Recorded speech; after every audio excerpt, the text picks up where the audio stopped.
त्रिपादूर्ध्व उदैत् पुरुषः पादोस्येहा भवात् पुनः ततो विश्वं व्यक्रामत् शासनानशने अभि नारायणाय विद्महे वासुदेवाय धीमहि तन्नो विष्णुः प्रचोदयात् श्री गुरुभ्यो नमः हरि ओम அன்பார்ந்த எல்லோருக்கும் ஆன்மீக இனிய வணக்கம். பிப்ரவரி மாசத்துல கடகராசிக்காரங்களுக்கு எப்படி இருக்கு? இந்த கடகராசிக்காரங்களுக்கு அஷ்டம சனி இருக்குன்னு சொல்லி நிறைய பேர் பயந்து போயிட்டாங்க. பயந்துகிட்டே இருக்கீங்க. ஆனா ஒரு சுபமான வார்த்தை என்னன்னா, 7ஆம் இடத்துல 3 கிரகம் ரொம்ப பலிஷ்டமான ஸ்தானத்துல இருக்கு, வலுவான ஸ்தானத்துல இருக்கு. அது எப்படி என்ன நம்ம பார்க்கலாங்க. முக்கியமா பார்த்தீங்கன்னா, இந்த பிப்ரவரி மாசத்துல 1ஆம் தேதி, பிப்ரவரி 1ஆம் தேதி புத கிரகம் 7ஆம் இடத்துக்கு வரப்போறாரு கடகராசிக்கு. அதுக்கடுத்து பிப்ரவரி 5ஆம் தேதி செவ்வாய் 7ஆம் இடத்துக்கு உச்சபெற்ற ஸ்தானத்துக்கு வரப்போறாரு. பிப்ரவரி 11ஆம் தேதி சுக்கிர பகவான் 7ஆம் இடத்துக்கு வரப்போறாரு. அப்படியே பிப்ரவரி 13ஆம் தேதி சூரிய பகவான் 8ஆம் இடத்துக்கு போக போறாரு.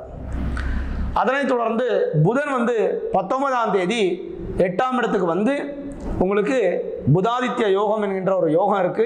இது உங்களுக்கு நன்மையை கொடுக்கக்கூடியது. அடுத்து பார்த்தீங்கன்னா, 8ஆம் இடத்துல சனி பகவான், அஷ்டம சனி பிரபாவம். 10ஆம் இடத்துல பார்த்தீங்கன்னா உங்களுக்கு குரு பகவான் இருக்காரு. 9ஆம் இடத்துல ராகு, 3ஆம் இடத்துல கேது. இது கோசாரத்தில் உள்ள கிரகத்தோட விஷயங்க.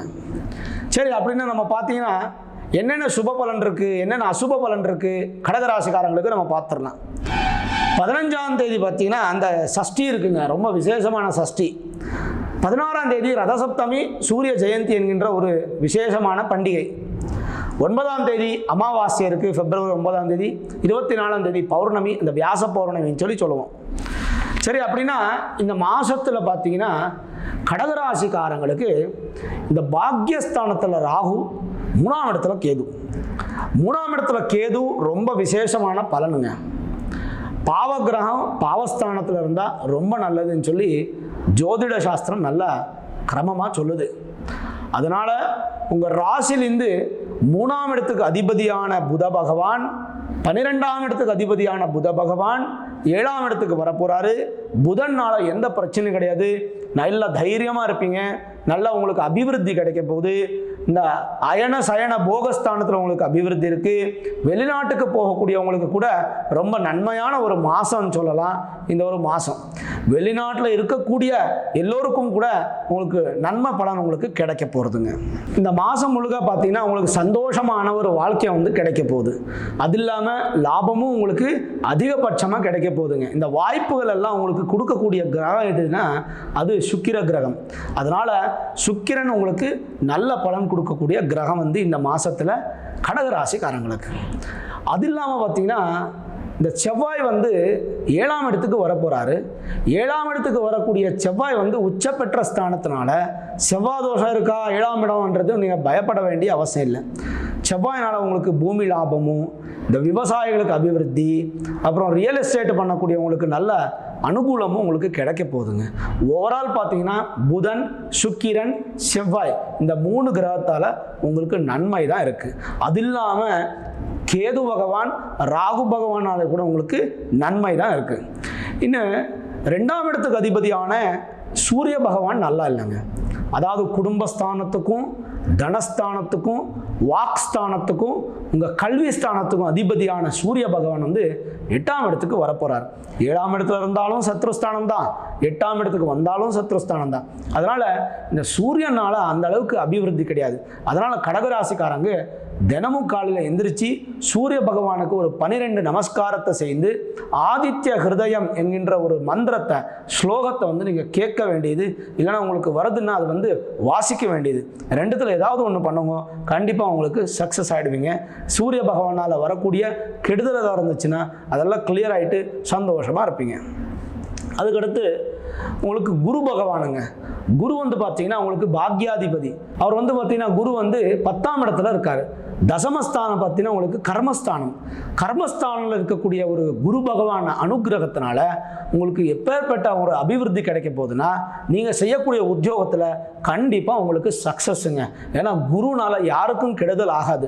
நன்மை ஆகாமல் போகலாம், ஆனால் கெடுதல் மட்டும் ஆகாது. அதனால் குரு வந்து இருக்கக்கூடிய இடம் நல்ல வலுவாக இருக்கிறதுனால கண்டிப்பாக உங்கள் உத்தியோகத்தில் நிறைய மாற்றங்கள் உங்களுக்கு தெரிய போகுது. அது கூட நல்லா பாசிட்டிவாக தெரிய போகுது. சரி, 7ஆம் இடத்துல இந்த 3 கிரகங்கள் இருக்குது. 13ஆம் தேதி வரைக்கும் சூரிய பகவானும் 7ஆம் இடத்துல தான் இருக்க போகிறாரு. ஒட்டுமொட்டா பார்த்தீங்கன்னா 7ஆம் இடத்துல 4 கிரகம் இருக்கிறதுனால என்ன பலன்ன்றது நம்ம பார்க்கலாம். ரணாங்கணம் சாப்பி வனுக்கிரியாச்ச ஜாயா விசாராகமய பிரயாணம் சாஸ்திர பிரவீணைரிஹி விசாரணீயம் கலத்ரபாவே கில சர்வமே தத்து என்கின்ற ஒரு ஸ்லோகம் என்ன சொல்லுது? இந்த 4 கிரகம் வந்து உங்களுக்கு 7ஆம் இடத்துல இருக்கிறதுனால என்னென்ன பலன்ன்றது பார்க்கலாம். கல்யாணத்துக்கு சம்பந்தப்பட்டமான சுபகாரியக்கு சம்பந்தப்பட்டமான சந்தோஷம் உங்களுக்கு கிடைக்க போகுது. அவமானங்கள் எல்லாம் உங்களுக்கு தூரமாயிடும். அப்புறம் உங்கள் பொண்டாட்டினால உங்களுக்கு அனுகூலம், புருஷனால உங்களுக்கு அனுகூலம். புருஷ பொண்டாட்டி மத்தியத்தில் இருக்கிற பிரச்சனைகளை வந்து உங்களுக்கு கிளியர் ஆகிடும். அது இல்லாமல் பார்த்தீங்கன்னா நிறைய அபிவிருத்தி வந்து உங்களுக்கு கிடைக்கக்கூடிய வாய்ப்புகள் நிறைய இருக்குங்க.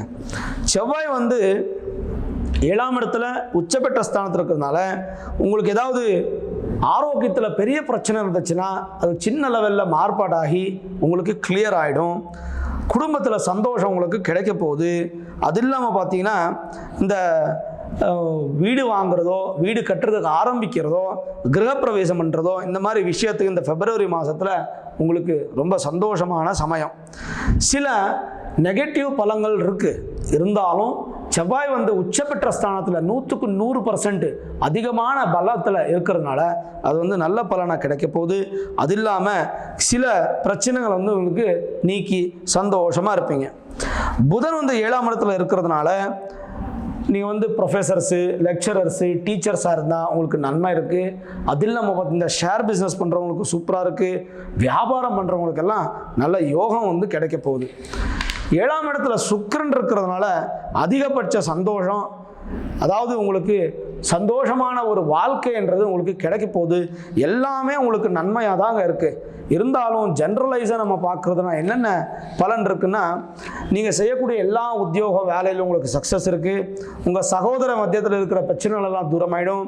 நீங்கள் வந்து மெடிக்கல் ஷாப்பு, ஹாஸ்பிட்டல், கிளினிக்கு, மெடிக்கல் இன்ஸ்டியூட்டு, யூனிவர்சிட்டி இந்த மாதிரி ஏதாவது நடத்திட்டு இருந்தீங்கன்னா உங்களுக்கு கண்டிப்பாக பலன் இருக்குது. அட்மினிஸ்ட்ரேஷன் லெவலில் ரொம்ப உச்சக்கட்ட ஸ்தானத்தில் பலன் இருக்குது. அப்புறம் இந்த மெடிக்கல் வியாபாரம் பண்ணுறவங்களுக்கு, அதாவது வெறும் மெடிக்கல் ஷாப்பே கிடையாது, சித்த வைத்தியம் ஆகட்டும், ஆயுர்வேதம் ஆகட்டும், ஹோமியோபதி ஆகட்டும், எந்த விதமான வைத்திய யோகத்தில் கூட உங்களுக்கு பலன் நன்னா இருக்குது. அப்புறம் இந்த பெட்ரோல் ப்ராடக்ட்ஸு, பெட்ரோலியம் ப்ராடக்ட்ஸு, அப்புறம் பெட்ரோல் பம்பு, அப்புறம் இந்த இரும்புக்கு சம்பந்தப்பட்டமான உத்தியோகம் தொழில் பண்ணுறவங்களுக்கு கூட உங்களுக்கு நல்லா இருக்குது. பூமிக்கு சம்பந்தப்பட்டமானத்தில் கூட நல்ல லாபம் இருக்குது. தனம் வந்து உங்களுக்கு சேர்ப்படையாகும். அரசியல்வாதிகளுக்கு ரொம்ப நன்னா இருக்குது.